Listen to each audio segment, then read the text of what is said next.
മധ്യേഷ്യയിലും ആഗോള സമ്പദ് മേഖലയിലും ആശങ്ക വിതച്ച് ഇറാൻ US യുദ്ധഭീതി കനക്കുന്നു. ആണവ പദ്ധതി ഉപേക്ഷിക്കുന്നത് സംബന്ധിച്ച ചർച്ചയ്ക്ക് സമയപരിധി കഴിഞ്ഞിട്ടും ഇറാൻ തയ്യാറാകാത്തത് US പ്രസിഡന്റ് ട്രംപിനെ ചൊടിപ്പിച്ചിട്ടുണ്ട്. ഏത് നിമിഷവും US യുദ്ധക്കപ്പലായ അർമാഡയിൽ നിന്ന് ഇറാനെ ഉന്നമിട്ട് ആക്രമണമുണ്ടായേക്കുമെന്നാണ് വിലയിരുത്തൽ. അതേസമയം ഇറാന്റെ തിരിച്ചടി എങ്ങനെയാകുമെന്ന അവ്യക്തത USനെ കുഴയ്ക്കുന്നുമുണ്ട്. ഇതിനിടെ ഇറാനിയൻ സൈന്യമായ ഇസ്ലാമിക് റവല്യൂഷണറി ഗാർഡ് കോറിനെ ഭീകരവാദ സംഘടനയായി പ്രഖ്യാപിക്കാനുള്ള നീക്കം യൂറോപ്യൻ യൂണിയൻ തുടങ്ങി.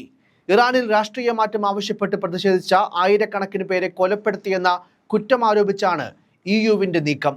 അതേസമയം ഇറാനെ ആക്രമിക്കുന്നതിലൂടെ ട്രംപ് എന്താണ് ലക്ഷ്യം വെക്കുന്നതെന്നത് സംബന്ധിച്ച് ആശയക്കുഴപ്പം തുടരുകയാണെന്നും റിപ്പോർട്ടുകളുണ്ട്. ആണവ പദ്ധതിയിൽ നിന്നുള്ള പിന്മാറ്റത്തിന് തയ്യാറാകാത്തതാണോ ആക്രമണത്തിന് കാരണമായി US കാണുന്നതെന്ന് ചിലർ ചോദിക്കുന്നു.